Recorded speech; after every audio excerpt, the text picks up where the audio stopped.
I'm recording this video on a whim after I was reminded by social media and an email today that it is World Sjögren's Day. And while many of you have been following my story very carefully, some as long as since 2020, I wanted to just tell you the very latest news in the saga, and it's happy news. And this is why I don't do this via video ever.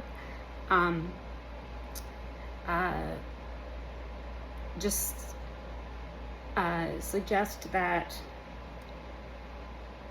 maybe today be a day that you give $5 to the World Sjögren's Foundation for research instead of buying a coffee or something, if it's something you're able to do. I know that it is very tight financially for people right now, so if you give $3 or $1 or no dollars and just continue to support me, that's wonderful.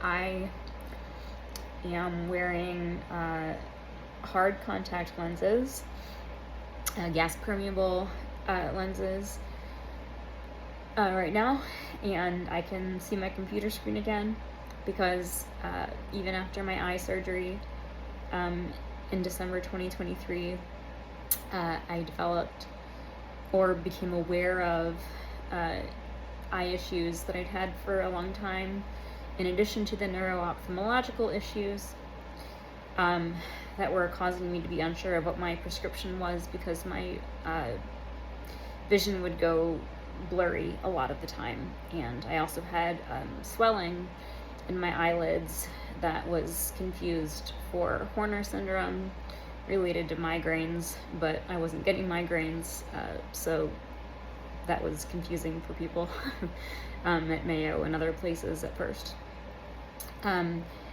The problem was really that I have systemic dryness throughout my body, in my glands in particular. So my lacrimal lacrimal glands in my eyes do not produce tears. My mouth was really dry for a long time because my salivary glands don't produce enough saliva. And this is the big one. I have never sweat like a normal person. If you look at pictures of me running races when I used to run in Charlottesville, I was often extremely red, but I hardly ever felt hot. The first time this actually was a notable issue was when I ran track very badly, admittedly, but in middle school, and I passed out at the 300 meter mark of a 400 meter race, just completely blacked out, and it wasn't even that hot out. And so my family, being who they were, took me to cardio, and no problems were found, but it's because my body temperature just got too high inside, and so I started passing out. The first 2 weeks or so, that I moved here to Tampa, I passed out in the Target parking lot because I was just so hot, but I didn't know it. And I started getting a lot more migraines and vomiting all the time. My body just couldn't handle the heat, but also I didn't feel the heat. And that's why it's so dangerous. Yes, I still have POTS as well. Actually, Sjögren's disease is the second leading cause of dysautonomia, all forms of dysautonomia, of which POTS is one.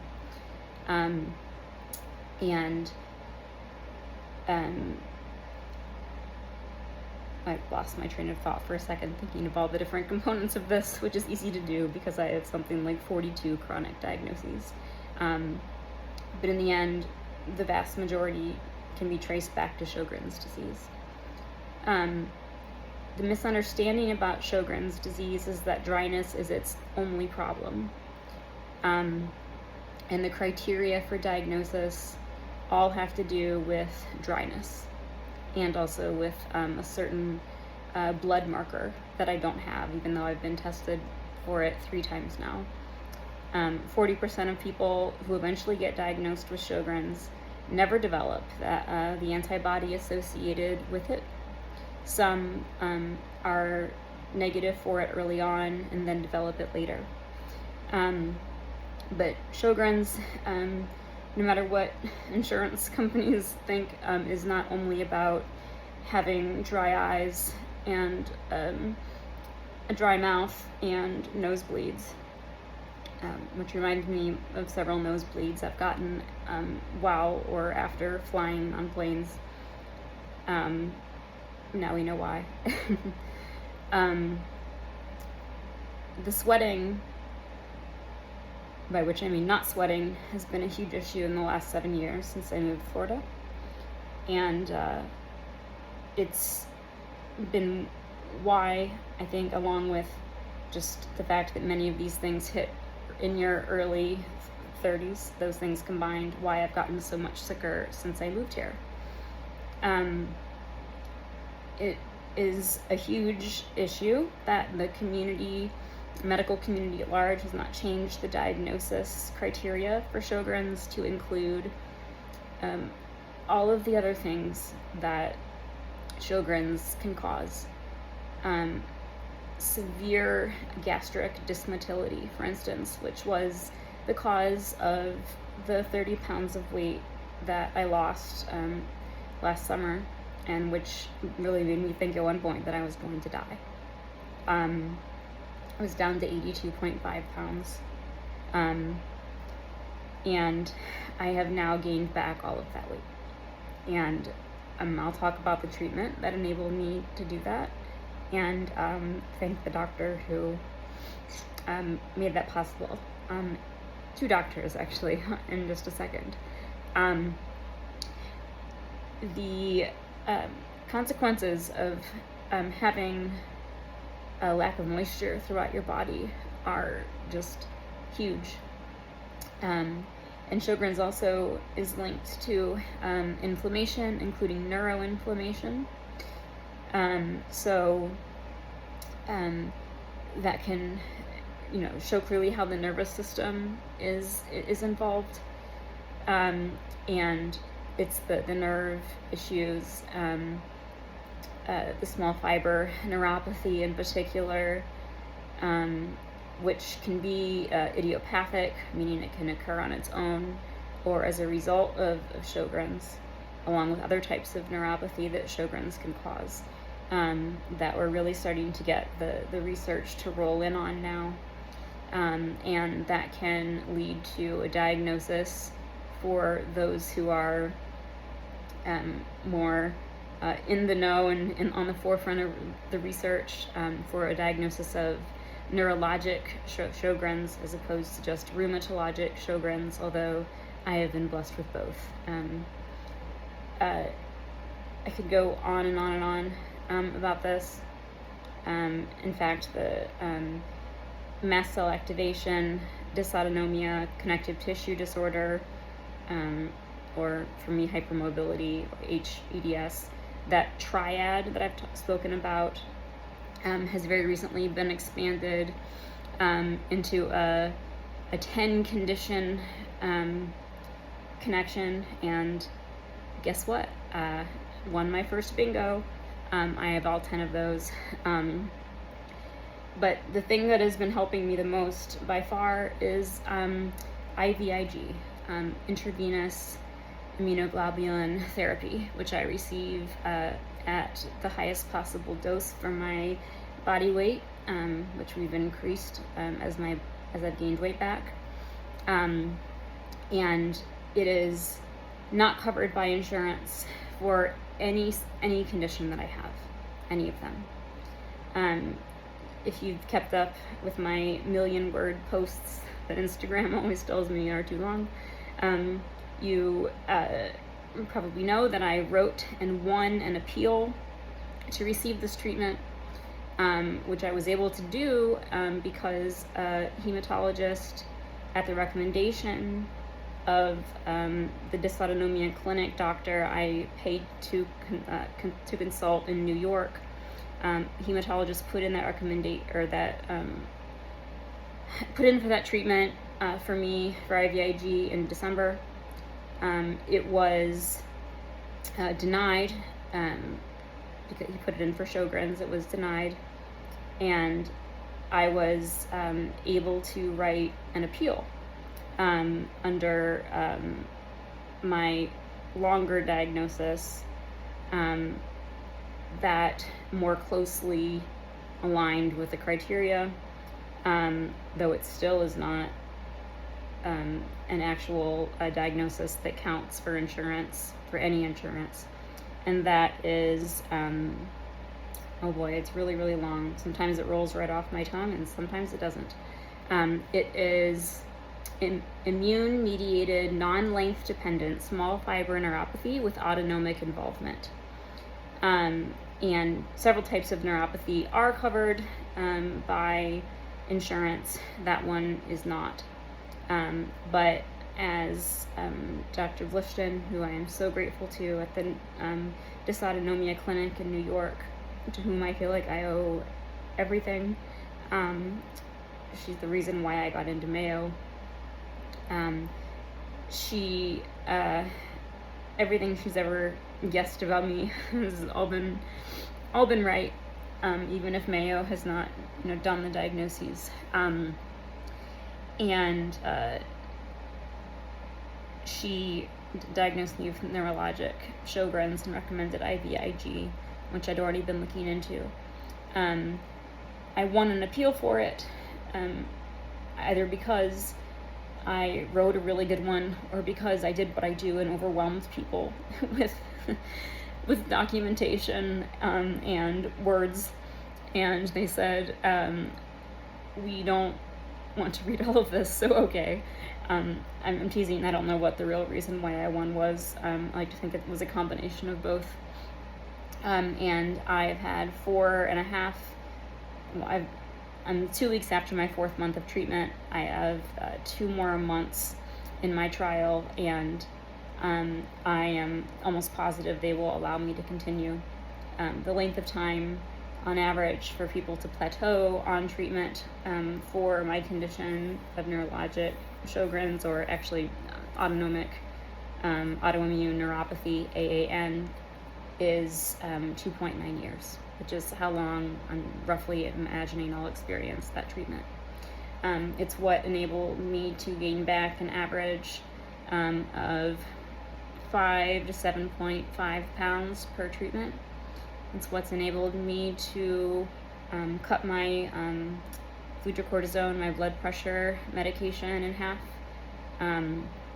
It's what's enabled me to go off of one of my other immune medications, which has drastically decreased side effects. It's what's gotten my eye condition under control enough that I could get these contacts and I can see my computer again. And not have to try to do everything on my phone, like simple syllabus. I hate simple syllabus. It's so hard to do when it doesn't work on a phone or tablet very well. And I mean, it's done.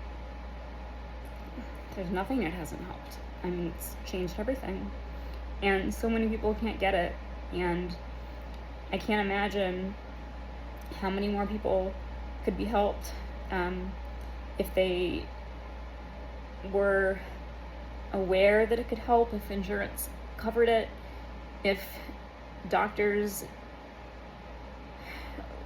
were allowed to treat for the condition, or knew what all Sjögren's entailed, even enough to put together the pieces that people had the condition,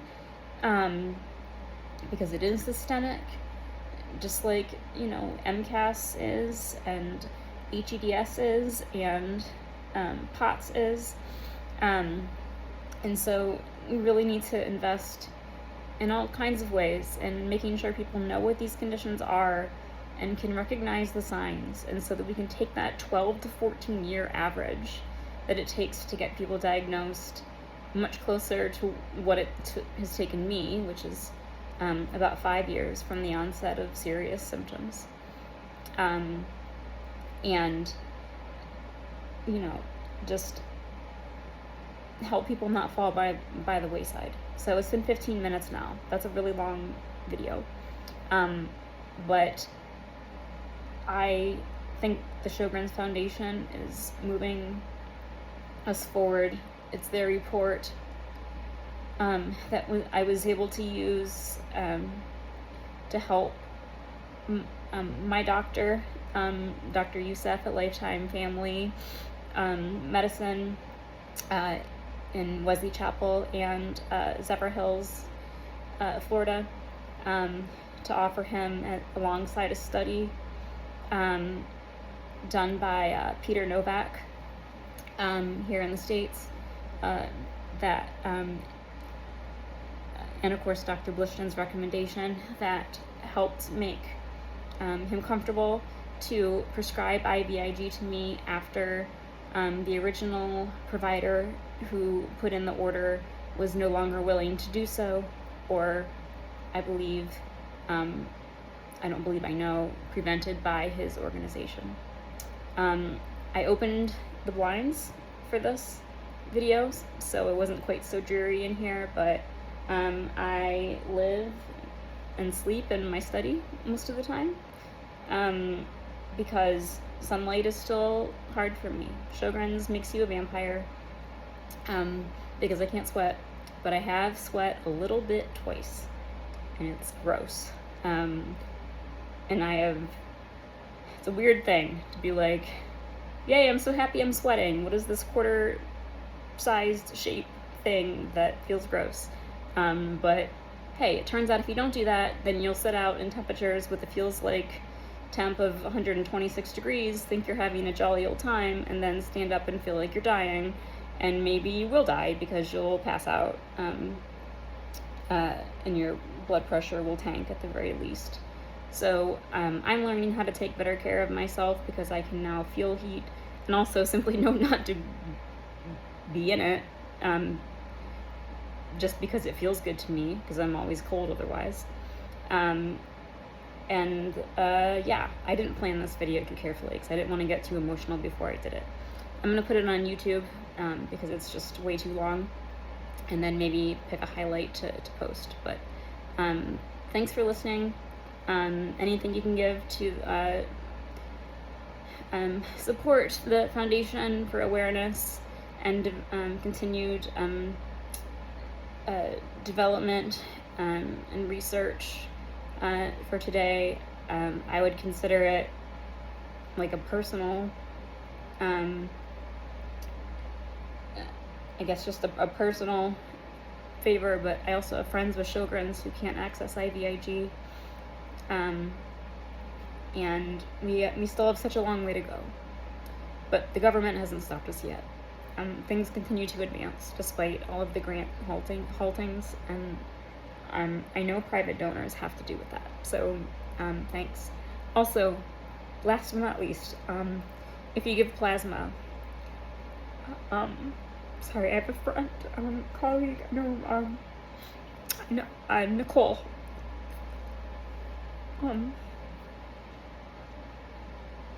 I know that you give plasma, so I think of you every time I go in to get like a massive dosage for my size anyway, and my IVIG. So if you can give plasma, that makes it possible for people like me. So, okay, I'm going now.